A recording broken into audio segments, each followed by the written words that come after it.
Acabaram os tiroteios nas ruas de Teherã, mas em meio à enorme tensão, trava-se uma luta surda, sem armas. Os protagonistas, as forças Tola Khomeini e os grupos de extrema esquerda. O objetivo, o controle sobre o desorganizado, desmoralizado, mas ainda poderoso exército do Irã. Khomeini já substituiu mais de 60 generais por homens de sua confiança. Conquistando a lealdade das altas patentes, Khomeini terá conquistado o exército, pois os recrutas, como todo o povo, veneram o Ayatollah. Diariamente, diferentes unidades do exército desfilam diante do quartel-general do líder islâmico, jurando fidelidade. Os grupos de esquerda não veem com bons olhos a aliança do clero com os militares.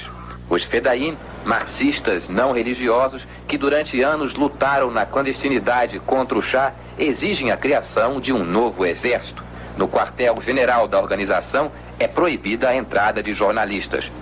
Com um exército que adora um líder como um mito e amparados em um forte discurso religioso, o Irã realiza uma revolução às avessas em 1979.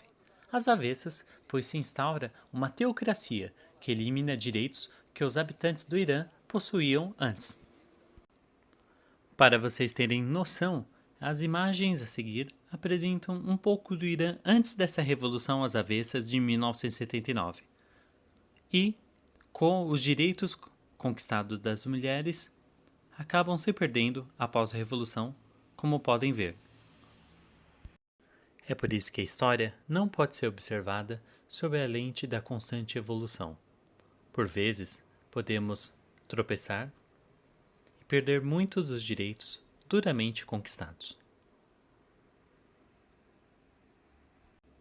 Na aula de hoje, iremos falar sobre o Irã, esse país no Oriente Médio, mas iremos falar sobre muito antes da Revolução Iraniana, o Irã na Antiguidade, conhecido como Império Persa.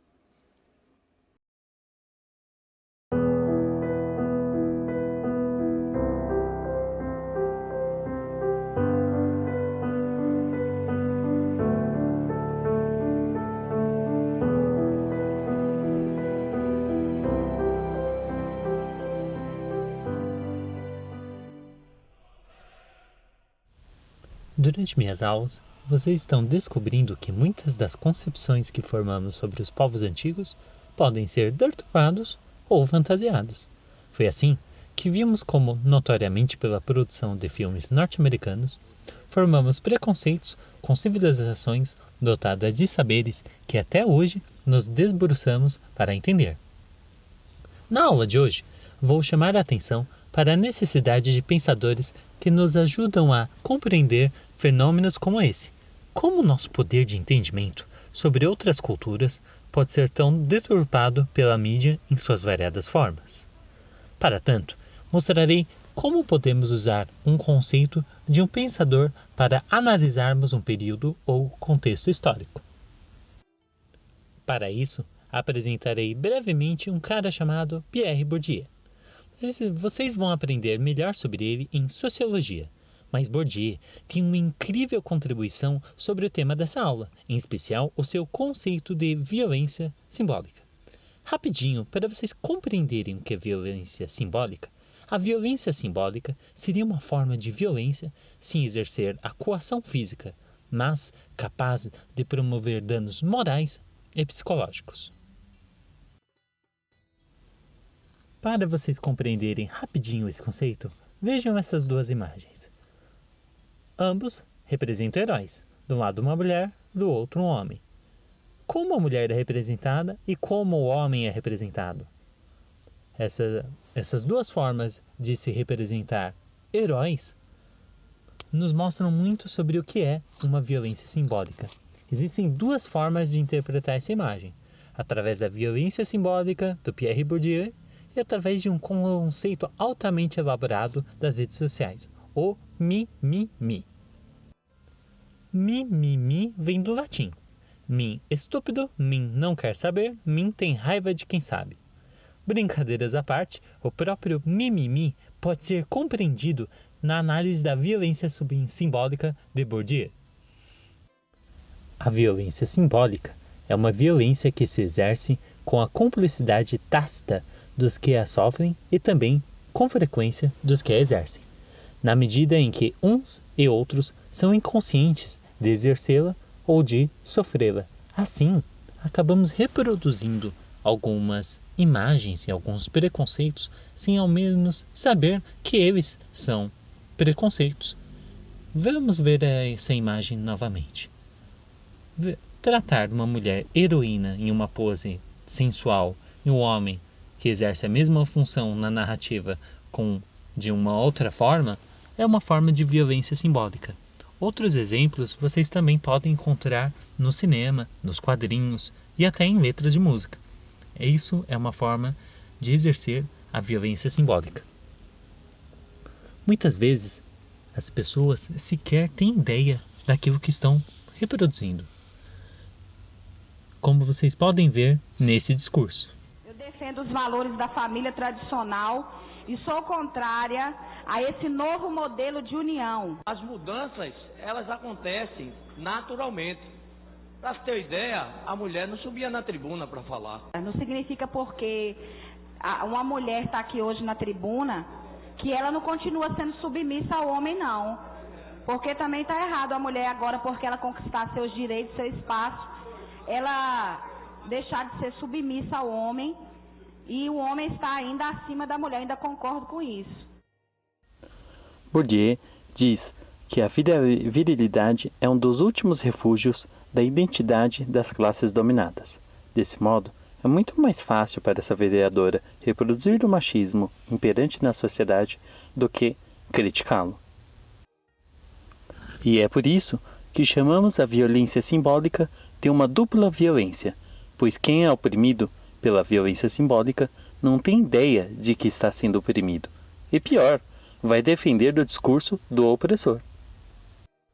Como é o caso do mimimi, que, como não consegue rebater os argumentos, acaba utilizando esse recurso para não discuti-los, e acaba reproduzindo o discurso do opressor, sem ao menos perceber.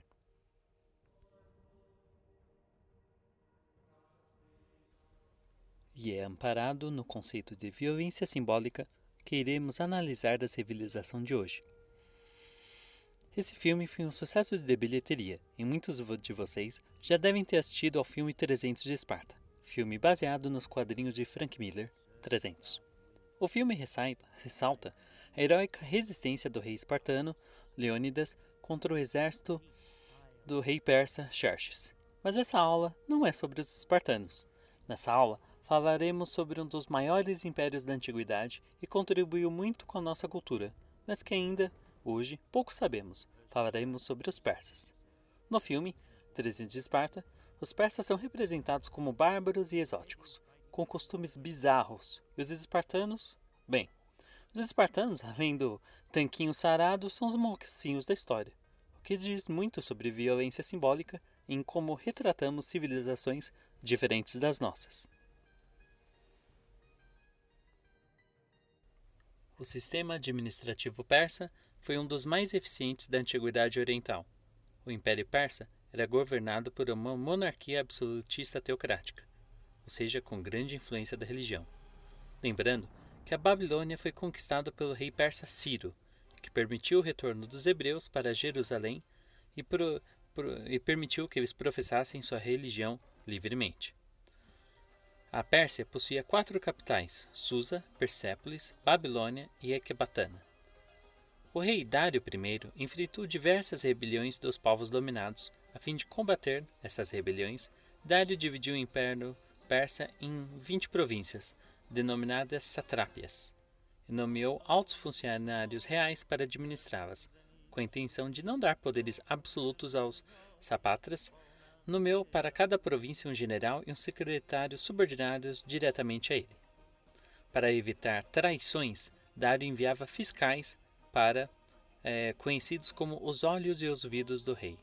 Ele organizou um eficiente sistema de correios e instituiu uma moeda, o dárico, cunhada em prata e ouro, para facilitar as atividades comerciais. O rei dos persas não era considerado um deus, mas apenas um representante desse Deus diante dos homens. Chama a atenção aqui aquilo que eu falei nas outras aulas, né? Falando muito sobre o mito compartilhado, a necessidade de milhares de pessoas acreditarem em uma coisa para elas agirem de maneira coesa.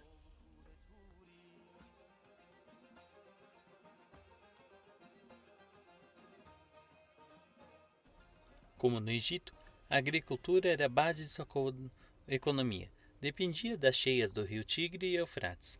Desse modo, como essa civilização dependia para sobreviver dos rios, é natural que quem controlava esse recurso vital era o Estado e não um comerciante. A sociedade persa era dividida em rígidas camadas sociais. No topo da sociedade estava o rei. Abaixo do rei estavam seus aristocratas, que eram compostos por sacerdotes, nobreza e alguns grandes comerciantes. Depois, a camada média da população, isto é, pequenos comerciantes, artesãos e soldados. Aqui os soldados eles têm menos valor do que no Egito, que ocupavam altos postos. Os camponeses eram considerados homens livres e formavam outra classe social, vivendo explorados e obrigados a entregar quase tudo que produziam para os donos das terras. Vejam aqui o poder da terra, como eu já citei para vocês em sala de aula. Terra é sinônimo de poder. Eles eram obrigados também a prestar serviços nas construções de palácios e de obras públicas.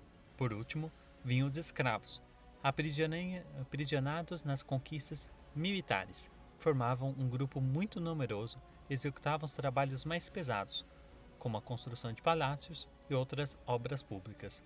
Os persas, eles não se dedicavam muito a construir templos suntuosos como outros povos, por causa da sua peculiar religiosidade, que veremos a seguir.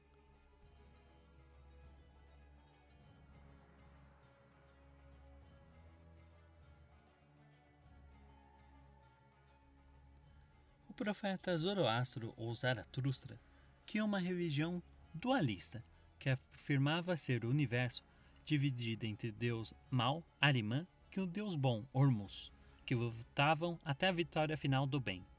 Zoroastro viveu entre 628 e 551 a.C. Seus princípios estão contidos no livro sagrado denominado Zend Avesta. Vejam que a dualidade entre bem e mal ela depois vai influenciar duas outras religiões muito importantes que surgiram ali, a cristã e a judaica. Essa concepção de o bem e a luta eterna entre o bem e o mal, com o bem triunfando, bom, essa é uma concepção persa que nos acompanha até hoje. E é com essa reconstrução da incrível cidade de Persópolis, do incrível Império Persa e o seu exército de mortais, que eu me despeço de vocês. Até a próxima aula, bons estudos!